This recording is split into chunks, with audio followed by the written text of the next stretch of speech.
What we're going to do, we're going to cover our resume objectives. We're going to define the purpose of a resume, go over why creating a scannable or an online resume is important, keywords.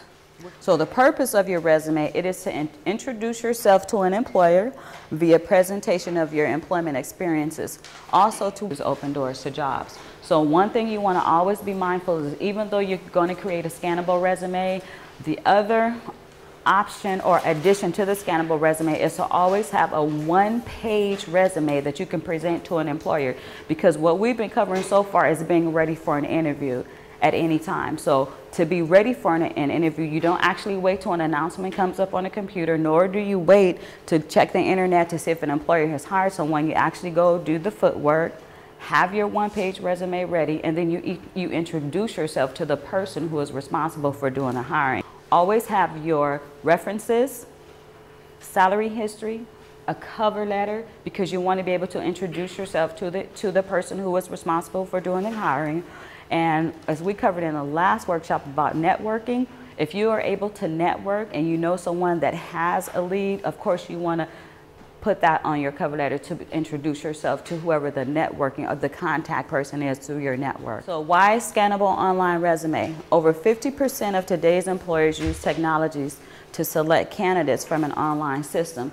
What they're doing is they're loading the information in from an employer using OCR, which is optical character recognition. So what they're doing is they're keying in specific keywords that the employer is looking for based upon the job announcement. So when the resume comes in, you're sitting, so imagine yourself, you're sitting at your desk or you're at the Worksource Center, you're typing in your resume, save it to your email, copy or paste it to the body, and then you're sending it over. Once the transmission is received and this person has updated what the employer is looking for, the scanner is actually picking up patterns. What they're looking for are word recognitions, and what the page reader does based upon the information that has been input by the data entry operator, it looks for all the pages that are coming through that employer's prospective database for the job. And if it doesn't find a match, it kicks them out. So you may not ever get your resume read.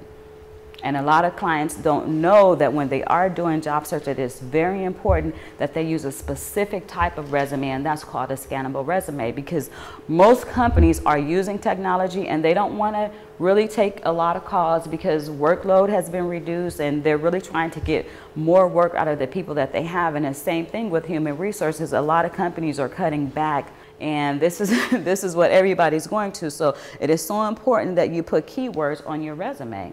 And so keywords, when you think about what you do, always get a visual of the actual job that you're doing. And from there, you're able to create, using nouns and verbs, you're able to create an idea that the employer is going to say matches to what their job announcement is. So keywords are words that describe functions such as sales, marketing, or business development, administrative assistant, any computer program that you know, of course, you want to list that, and then Bachelor of Arts degree. So at the bottom here, there's an actual page of what this person does. And so if you can get a general idea or a visual of the job that you do, take about 2 minutes, think about it, and then try to describe that and put it in words that are formulated in keywords.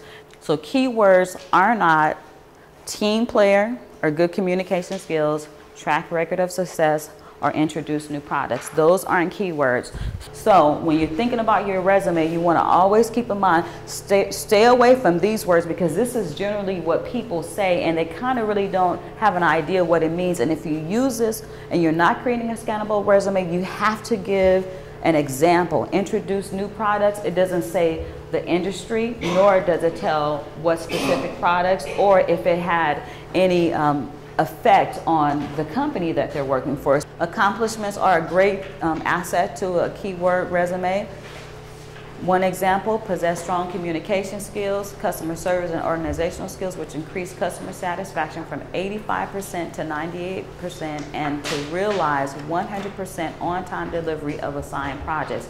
Now that gives more of an example to an employer, especially in business industries and in the retail markets. Scannable resume versus a traditional resume. On a scannable resume, what is emphasized are keywords. It's a scannable resume where the computer is actually fishing out the resumes that aren't necessary for the position. So electronic resume, email resume, and web resume. The web resume, which is the one here at the bottom, is published into a website or a page using graphics and hypertext. Now that's really for people that are in the entertainment industries, or if they're a columnist or journalist or anything that has to do with graphics and art, because it takes up more space than a regular email or a scannable resume. So a web resume, you would actually create your own page or your web page. Maybe you would put in all your experience and then list an article that you've written for a newspaper. But email resume just means that you have a resume that's formatted in plain text, which is Arial or Times New Roman, and it can be sent as an attachment or in the body part of your email.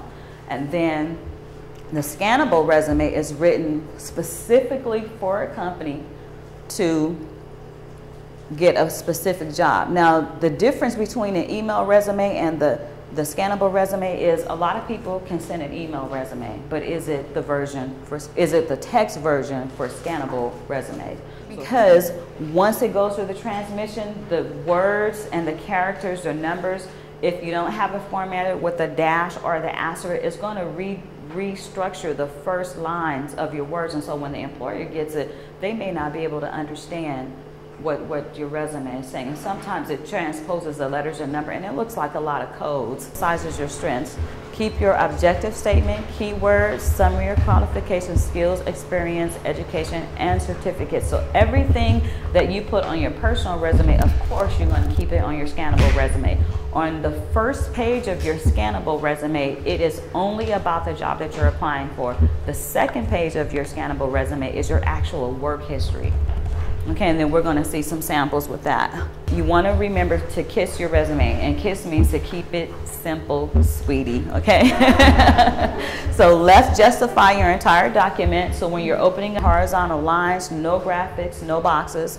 Don't fold or staple your resume once it's been printed, and then use only abbreviations that are familiar with your field of study. So once you use abbreviations, of course, you're going to spell out everything and then use the abbreviations next to it. So your font type style, you're going to use fonts like Times New Roman, Century, Curry, or Arial, because those are easy to read, and when a scanner is picking up the information, it goes through really well. So your font size should be between 10 and 12, and always before you get ready to send your resume to an employer, please practice. Send it to yourself, send it to a friend, because if you use a font size that's greater than 12 and then you open up that email, on the body sometimes the words go much larger than 12, and there's a lot of spacing because of the line spacing on your text. And then you're going to provide white space between the line, avoid condensing the spaces between the letters and lines. On some of the programs, for instance, there's a space counter, and to get more letters on a word, some people know how to go in, reconfigure the page to put more words, but you don't actually need more words, you just need the right words. So use nouns instead of active verbs. For example, employers looking for a graphic designer that created brochures and multimedia presentations. So on your scannable resume, you're going to remember, think about words that describe what you do. So graphic designer, creating 4-color brochures for multimedia presentations and newspaper ads. So there's a total difference between your traditional resume. Traditional resumes are more explanatory, and then the scannable resume is more descriptive. So this is a website for sample electronic resume. Career Perfect is very, very good. Monster, I haven't checked that one, and only because with what's going on in LinkedIn, I don't know if they're going to have many resources for the online resumes or scannable resumes. JobTrack, About.com, and Kiplinger. Kiplinger is very, very good because it introduces an aspect of finance and work experience in different industries, which are more, I want to say more middle management, more middle and executive management. When you're sending your email, you want to have a separate email, okay? So over the hill gal, even if you're working with seniors and you're No, if you have a class, an aerobic class, and you're applying for an instructor, you still don't want to use that. You want to be as professional as you can at all times. So not sure which resume to send, always contact the company. So resume writing assistance is available at the South Bay One Stop Business and Career Centers from 8 o'clock to 4:30 every day except Fridays.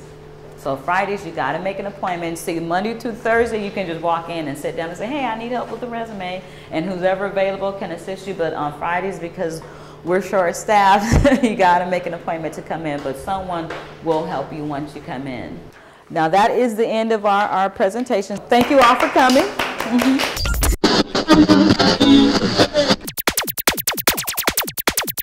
My role here tonight is to talk about LinkedIn. I'm going to take you through LinkedIn, how to set it up, and give you some tips on how I have used it.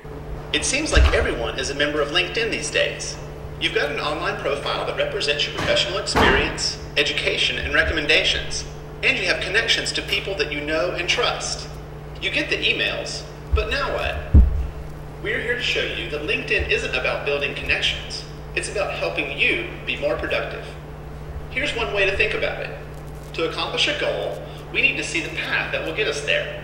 Often, our people networks can point us in the right direction, but it's too hard to see who knows whom. The networks are often hidden from view. It's like trying to drive to a destination without maps or signs. Intersections feel lonely and confusing.